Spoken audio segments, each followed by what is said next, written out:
Day 6. Super easy hike. We're hopping on a shuttle at Dix Creek to go into Clayton, Georgia.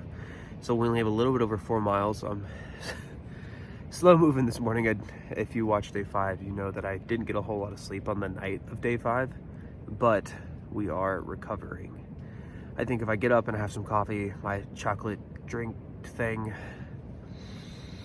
I think I'll be okay. It's just still freezing. Like, it was 30 last night, got down to 30, and now it's about like 35. So it's not that much, it's not that much warmer. Okay, I'll see y'all out there. Good morning. Sorry, I have to rush this morning. The shuttle's coming earlier than I thought. And if I don't get there, I'm gonna have to wait a long time for a shuttle. So I'm rushing this morning, but more videos to go. Made it to Hiawassee, Georgia. They're making some jokes about this guy being running. It's funny. Gonna go check out the retreat in the Holiday Inn. We'll see what we're doing from there. I didn't get a lot of footage on day 6 and 7 because, as you can see at the beginning of day 6 just now, I was trying to catch a certain shuttle at 10 o'clock, the free shuttle to Hiawassee, to get off so I could miss the rain and everything. Well, it left right at 10. I got up late, so I basically booked it 4 miles. I think I made that in I think I did 4 miles in an hour and 20 minutes, an hour and a half or something like that. I was booking it, okay? So I didn't really get much footage that day, and then whenever I took the 0 on day 7, I also didn't get any footage because I stayed in the room and I went and got a Domino's pizza. And I enjoyed the mayor lunch at Hiawassee. But anyways, what I wanted to share with you now, recapping, is what I learned at the end of day 5. What I came out here, let's recap. I came out here because I wanted to face something that I had failed at before. But this time, all of you know that I didn't commit to a through hike because I knew that that wasn't the thing that I was passionate about. It wasn't about the accomplishment of completing 2,200 miles and hiking across the United States, right? I came out here to want to face my fear. But the most important thing, number 2, is I wanted new perspective and I wanted some life change. Because for the past 2 years, I felt stuck. I felt like I didn't know what I wanted to do. I felt like I was trying to just wait on the Lord and just wait for all of these things to happen for me. And why that isn't necessarily a bad thing, there was a big thing that I was missing, and that is what I learned at the end of day 5. So I came out here for perspective.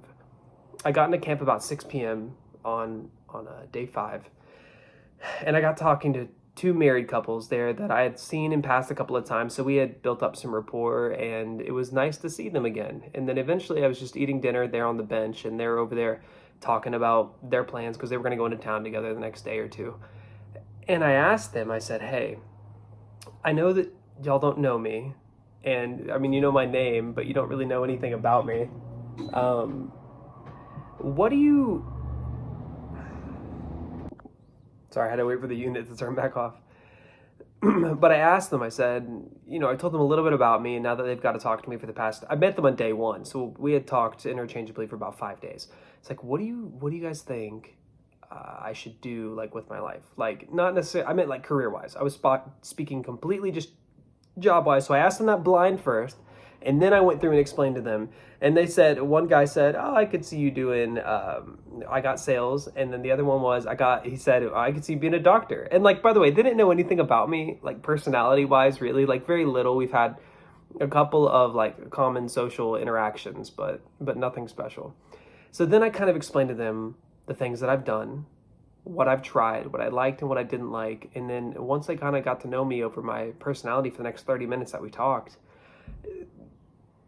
something hit me. They gave me some good advice. They told me some things that maybe that would work for me. But whenever I was talking to them about some businesses that I've always wanted to start, one of the guys named Scott said, wait, that right there, because he noticed that I lit up whenever I talked about business, whenever I talked about the hostel that I've wanted to open for 3 years. He noticed that was the one thing that I seemed passionate about just by talking about it. And the one thing that I've lacked in that business plan, the one thing that I've lacked whenever it comes to that dream that I've had for 3 years is effort. Those of you that know me know that sometimes I can be really high effort and sometimes I can be lazy and I just won't do it. And in this scenario, with a business, since I went to school for business, I do like it. I do. I didn't just go and do that because that was just something to pick. I did that because it's always something I've been interested in. And then once I found a good business idea, I got all excited about it 3 years ago, but I never put in the effort for it because I think I was scared. Like, what if I put in all of this work, all of these hundreds of hours of work for this, and then it fails, right? But now I know that that would not only be a good learning opportunity, but I'm never going to succeed in business if I don't try something or at least get started. So one, that it was the perspective I was looking for, but also the life change that I found is after 5 days of being out there and going through these huge emotional swings, these mood swings where I would be like super happy hiking during the day, and then whenever I got off, I'd be super sad, sometimes borderline depressed, and one of the nights I cried, but I have no idea why. Like it's hard to explain the huge mood swing of emotions because I haven't felt it since day 5. It took about 5 days. It felt like a detox that I was like letting go of my life from before and moving on to something different. So even though I'm still out here and I haven't came back to start this new life, it's coming soon. But the life changes is the distractions, the choices that I am going to be talking about soon. The distractions ate up my life to the point where I had bad habits and I let all of these take place of all of the things that I potentially wanted to do because it was easier just to do these and be distracted and have the why bother mentality than to get started. And because getting started is the hardest part for me. For those of you that know me, once I get started on something, it's very easy for me to commit to it if it's something that I really want. But if I can't do the first step, if I can't get up, take the first step, write down the first thing, it's not going to happen for me. So that is what happened at the end of day 5. I wanted to share that because it kind of affected day 6 and day 7. And you'll find out later that we're going to be talking about something else on a different day.